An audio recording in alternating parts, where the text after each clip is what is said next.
Pour la suite des cours de comptabilité analytique, je vais vous parler de l'imputation rationnelle des charges fixes. Avant de vous parler de ce sujet, d'abord je vais vous faire un rappel des méthodes qu'on a vues dans cette playlist de comptabilité analytique. Je vous avais présenté la méthode des coûts complets. Dans cette méthode, on sépare entre les charges directes et les charges indirectes. Et on a dit que les charges directes sont liées directement au produit. On peut savoir combien ça coûte un produit en termes de charges directes, mais on ne peut pas savoir combien ça coûte un produit en termes de charges indirectes. C'est pour ça qu'on a besoin d'une méthode pour répartir les charges indirectes sur les différents centres pour savoir combien ça coûte chaque produit. Et puis, je vous avais présenté la méthode des coûts partiels ou bien des coûts variables. Dans cette méthode, on sépare entre les charges fixes et les charges variables. Les charges fixes ne changent pas par rapport à l'activité de l'entreprise, par rapport au chiffre d'affaires, par rapport aux ventes. Et les charges variables, ça change en fonction du chiffre d'affaires. Plus on fait des ventes, plus ces charges-là varient proportionnellement. En fait, ces deux méthodes portent des avantages et inconvénients. Si je prends par exemple la méthode des coûts complets, on va voir que cette méthode ne tient pas compte du volume de l'activité. Si on a par exemple une activité saisonnière où on fait beaucoup de ventes certains mois et moins de ventes dans d'autres mois, eh bien, dans cette méthode, on ne tient pas compte de cela. Et au niveau des coûts partiels, en fait, on ne fait pas attention aux charges fixes. Donc, on oublie les charges fixes et on essaye de raisonner uniquement avec les charges variables. Eh bien, la méthode de l'imputation rationnelle des charges fixes va apporter une solution à ces problèmes. On va traiter ces charges fixes et les rendre variables. On va faire en sorte que ces charges fixes n'impactent pas notre coût de revient. Comment cette méthode arrive à faire varier les charges fixes? Pour bien saisir le problème, je vais vous donner un cas pratique. Pour vous illustrer un petit peu le problème des charges fixes qui ne sont pas traitées dans les deux méthodes qu'on vient de voir auparavant, je vais vous présenter une situation. Vous avez par exemple une entreprise qui fabrique des tables. On va supposer par exemple qu'en janvier, cette entreprise a produit 400 tables. En février, l'entreprise a produit 600 tables. Et au mars, l'entreprise a produit 800 tables.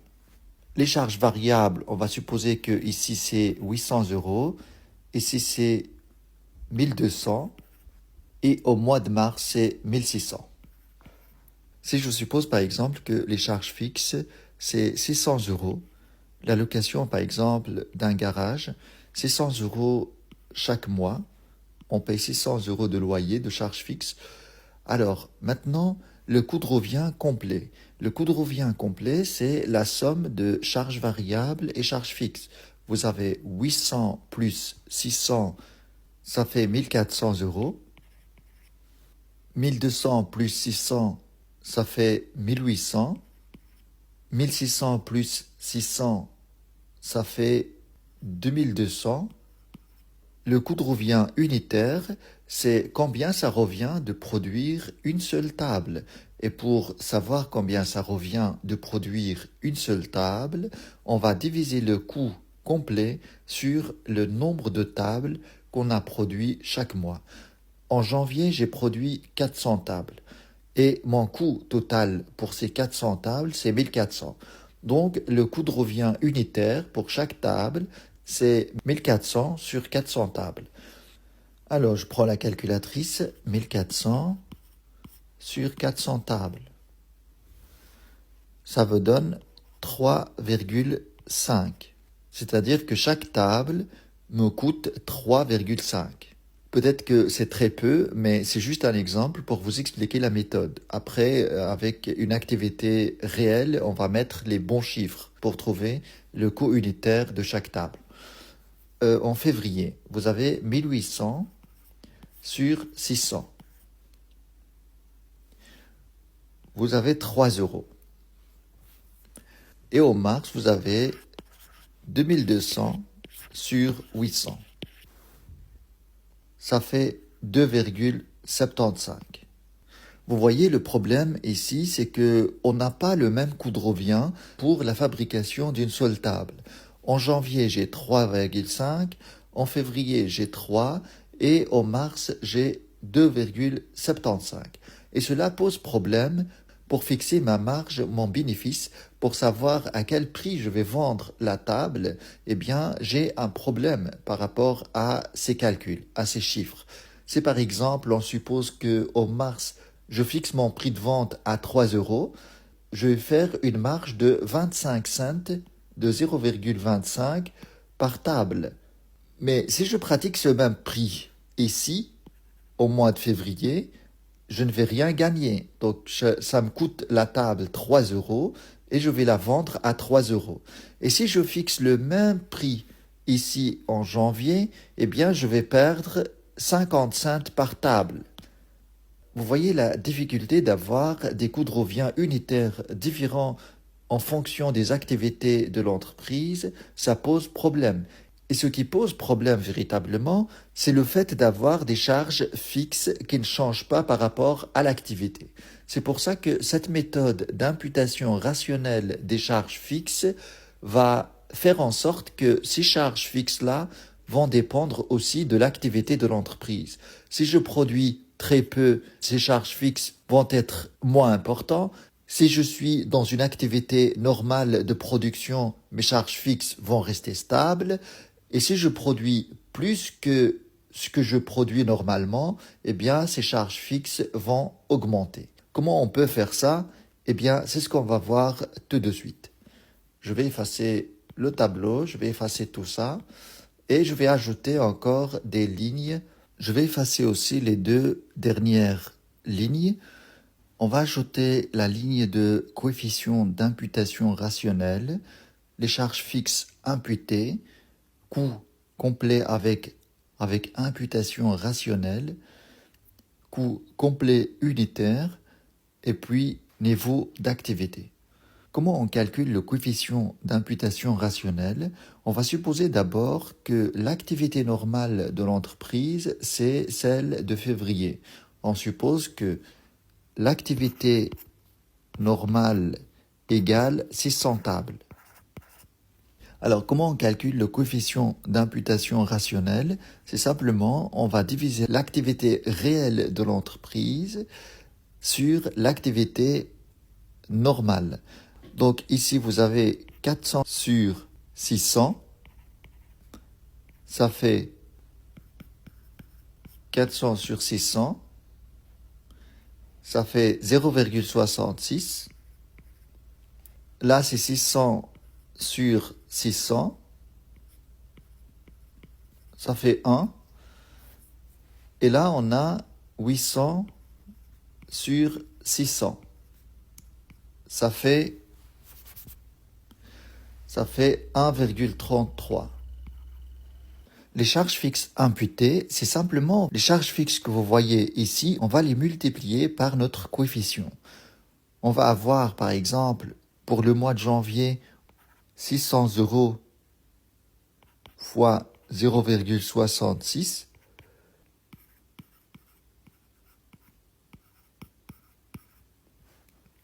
On a 396 euros de charges fixes. Là, on va avoir 600 euros fois 1, donc ça fait 600 euros, ça ne change pas. Et là, on va avoir 600 euros fois 1,33. Donc ça donne 798. Donc vous voyez, ces charges fixes imputées sont adaptées en fonction de l'activité de l'entreprise. Donc, le coût complet avec l'imputation rationnelle, je vais prendre en compte ces charges fixes imputées que je viens de calculer. Donc, je vais faire la somme avec les charges variables pour avoir le coût complet. Donc, j'ai 800 plus 396. Vous avez 476 ici. Là, vous allez avoir 1200 plus 600, c'est 1800. Et au mars, on a 1600 plus 798.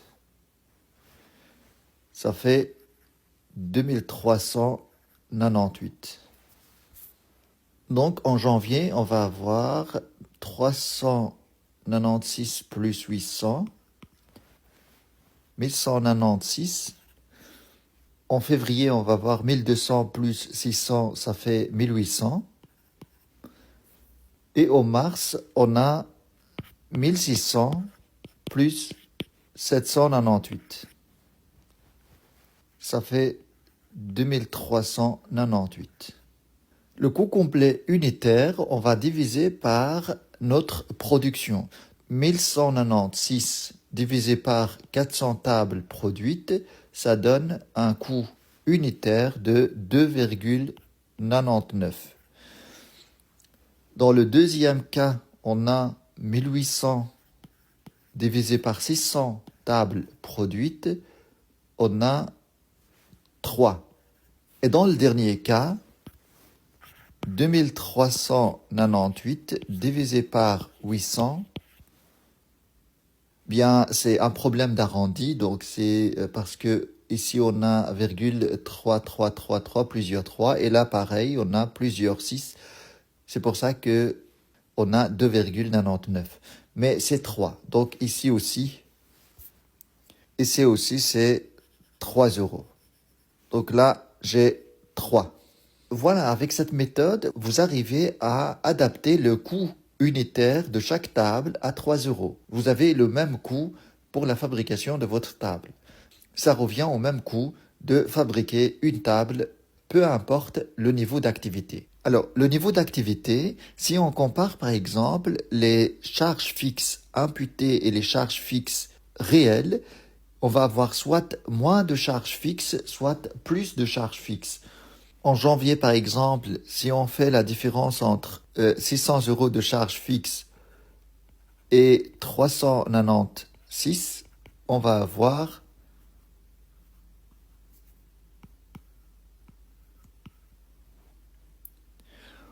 avoir plus 204. Dans ce cas, on dit qu'on a un Mali de sous-activité. En février, on va avoir la même chose. On a 600 ici et 600 ici. Donc, on va avoir 0. Donc, là, il n'y a rien. Et là, c'est l'inverse. On a plus de charges fixes imputées que de charges fixes réelles. Donc, on va avoir ici un boni de suractivité. Et la différence, c'est, alors je vais calculer, 98 ici, 798. Donc ici, j'ai moins 198 de différence. Voilà. Voilà pour cette méthode. Merci d'avoir regardé ce cours et à très bientôt.